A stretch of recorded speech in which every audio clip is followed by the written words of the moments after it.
實拍實說，大地海外升學。大家好，我哋咧就今日會有幾個訪問嘅。首先我哋會咧同菲力傾下偈啦。菲力咧就係 Head of Middle School and Lower Six 嘅。Good morning, Philip. Thanks for the interview. Good morning. Thanks very much. Yeah. So first of all, I would like to know something about the school, some background. So can you tell me the strength and the uniqueness of the Ashbourne College? Okay.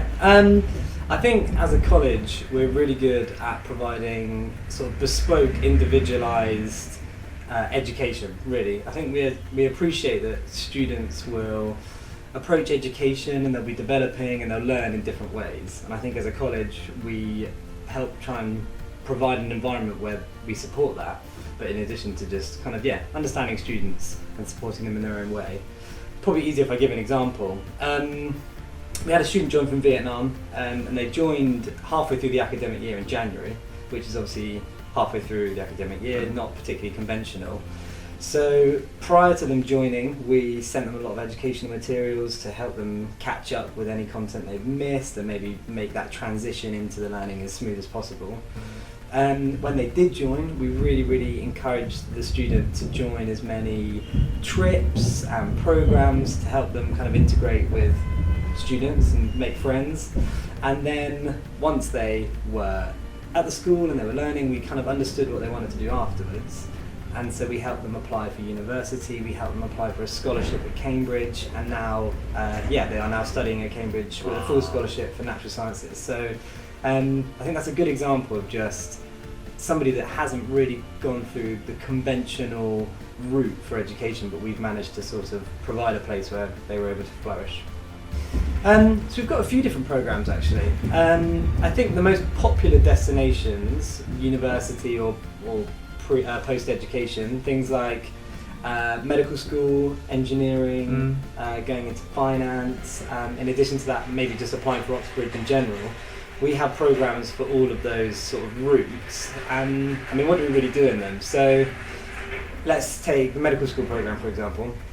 That involves weekly meetings with Amy Youngman, who's our head of natural sciences, and she teaches students, what like the life of a doctor is. I think a lot of students know I want to do medicine, but they don't really know what that means. Right.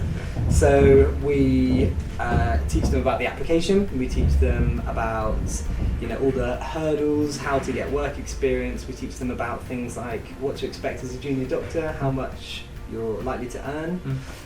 So the medical school program kind of goes through the entire process from their first week at university, first week at college, all the way up to starting university. And we even have some students that have got to medical school come back and do lessons for us because they've got this great relationship. Maybe something else, natural sciences. I think a lot of students know that they just like chemistry and they want to study chemistry at university, but they don't really know what jobs are available. The natural sciences program is really more about teaching students, teaching them how to love learning, teaching them about stuff we don't usually look at in the curriculum, and then just trying to show them what sort of jobs are out there. So every week there'll be a presentation on a really niche area of science that isn't taught in the curriculum, and it just kind of, cultivates a love for learning in the students. Cool, so our teaching approach, I think we're really good at building relationships with students. I think the benefit of having quite small classes and a lot of kind of one-to-one individualised education is that students feel really comfortable coming to you and asking questions and asking for help and basically understanding next steps in life. In addition to that, I think we try and cultivate and harbour an environment where students are sort of empowered to take ownership of their own studies and take ownership of their behaviour, and I think that's the benefit of having really good relationships with the students, as you can help them with that and really push them to take responsibility. With regards to differences between the lower sixth and the upper sixth, the lower sixth, so year 12, the main focus of year 12 is integrating students into life at the college and life in education in the UK.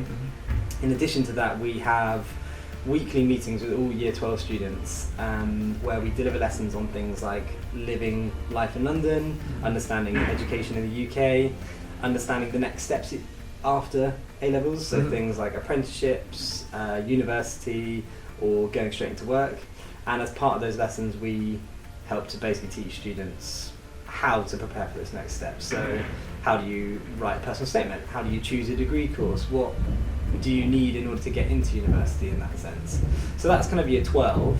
In year 13, the two primary focuses are, one, getting the best results as possible, and two is getting into university. So in year 13, the student should have decided really what they're going to apply for, and they'll be applying by December. So before Christmas, all university applications are sent off, and yeah, each student is given a UCAS tutor, which will help them write their personal statement. And yeah, the two main focuses are best grades as possible and getting into university. Primarily we have students go to universities, but we do help students get apprenticeships and go straight into work if that's what they want. But yeah, our main focus is universities. Our two main destinations are UCL and King's College London, and the majority of our students will go to Russell Group universities. I think being London based, a lot of students will come to the school and know that they want to study in London, and so I think we're particularly good at getting students into London universities. But yeah, two main destinations, UCL, KCL, and majority of our students go to Russell Groups. So there's a few different ways actually we communicate with parents. On a weekly basis, all students and parents receive a newsletter, which it's just like a weekly summary of what's going on at the college. It's events, it's sort of key notices, it is any kind of nice news, whether a student's done something particularly interesting, either in college or outside of college. So that's a general communication, just keeping updates with the school. On a more kind of formal basis, we hold half-termly webinars. So Lee Kirby, the Director of Studies, will have an online meeting every half term where, again, we'll go through important announcements, but it's also an opportunity for parents to pose questions, and it's a conversation that can occur, which is really, really useful because it's online, for international parents to take hold of. From a more student-specific and individual basis, every student is assigned a kind of form tutor or a personal tutor. So in year 12, every student is given a personal tutor, and then in year 13, all the students are assigned to one of Lee, Amy or Sean. The role of that tutor is to basically be the middleman in between the classroom and the parent, or the school and the parent. And so it can be relaying things of merit, if the student is performing particularly well. It can be things like if there's any issues with behaviour or homework or any concerns that the school want to raise. There's a dialogue that is opened up through emails and calls, which happens quite regularly. But it also is a person that a parent can immediately contact if they're not really sure about what's going on with the student, they have any questions themselves. So yeah, there's a few different channels that we keep parents involved, but I think it's really, really important to have the parents as involved as possible, or as much as they want to be with the students' education. 好，我哋咧另外仲會訪問下 Sean 嘅，咁 Sean 咧就係 Head of Sixth Form 嘅。So Sean, thank you very much for the interview. Thank you very much for having me. Yep, can I know more about this college from you? A brief picture of this Ashbourne College. Yes, Ashbourne is a independent sixth form college based in central London. We're right at the heart of London in a place called Kensington, which is near Kensington Palace, near Hyde Park. We specialise mainly in A-Levels, so we normally have around 280 students, of which 260 do A-Levels, and we have a small GCSE cohort as well who do a 1 year GCSE, but predominantly we do A-Levels. We specialise in getting students into university and getting the best grades possible for A-Levels. A lot of our students like to stay in London, but obviously they can then branch out afterwards as well. Our main kind of strengths are that we have very small classes which allow us to build really strong relationships with our students. And there are quite a few different sixth form colleges in the UK, which is one of the strongest education sectors in the world. What makes Ashbourne a bit different is we're probably one of the few, if not only, sixth form colleges that is run by a family. It's a family-run school, which is unique in itself, but it allows for a very different style of education system. It means that whenever we make decisions as a management system, it's often almost like sitting with your family and making decisions as a family. Interesting. And the students, I think, and the teachers also as well, all staff kind of feel like they're part of the Ashbourne family. Uh-huh. And I think that, especially for international students, is quite a nice thing that they are in a home away from home. Yeah. So our entrance requirements are pretty universal. If they're doing GCSEs or IGCSEs, we expect them to get at least a 6 or a B in their subject they want to do at A-Level. They also, as part of their entrance requirements to Ashbourne, they will sit 2 tests. One is a maths test and one is an English written test.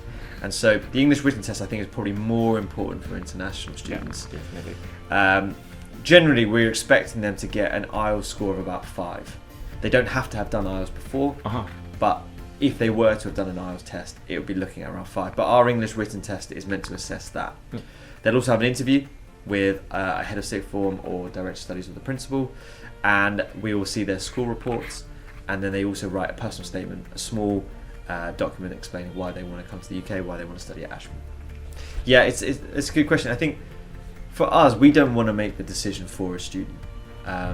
Our aim is to give them as much information as possible to make an informed decision. So as soon as they join Ashbourne, they have what's called a personal tutor.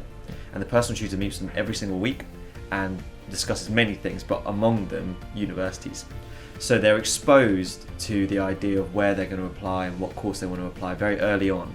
And we give them so much information over the course of year 12 to help prepare their application. Year 13, they're then given a special UCAS tutor, so an individual person who helps them with the application process, but also with the decision as well of where to apply, what to do, etc. And additional to that, we have programs for different sectors, like the medicine program, finance program, our Oxbridge program, which gives students a bit of extra information.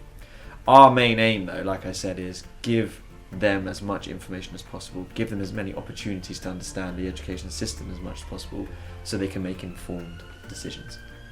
All the universities at the moment, places are getting very competitive. For the very, very top universities, it's extremely competitive.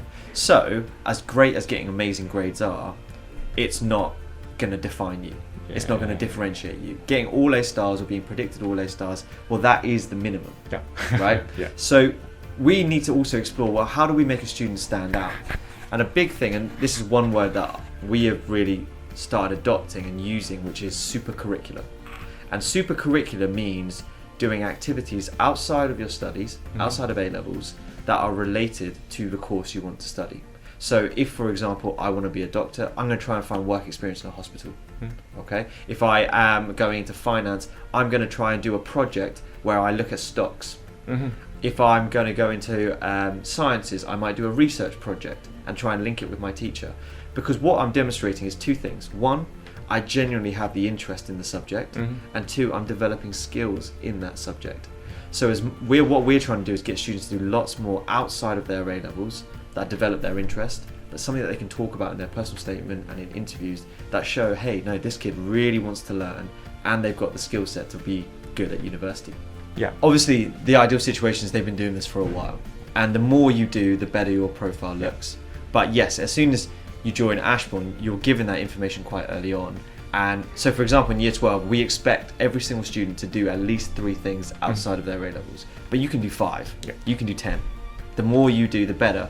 We have on our website what's called a supercurricular library. There's over 1,600 different ideas of things you could do.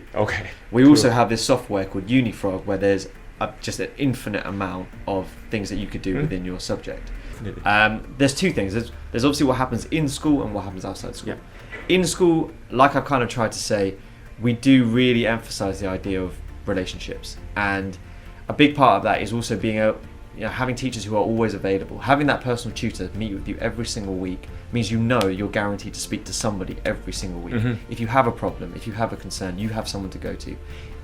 Personal tutors are trained to also pick up on body language. They're meant to see, maybe they feel a bit sad, maybe they look a bit different. Like a parent. Like a parent. That's their role, to be the parent within the school, right? And they'll speak to teachers, and teachers will speak to them about how they're doing. That's kind of inside the school. Outside the school, we have regular check-ins with them. So, for example, we're coming to Christmas time now. We're going to arrange a phone call with every single international student if they're staying here in the UK to make sure they're okay. If they need anything, they've got someone that they can speak to.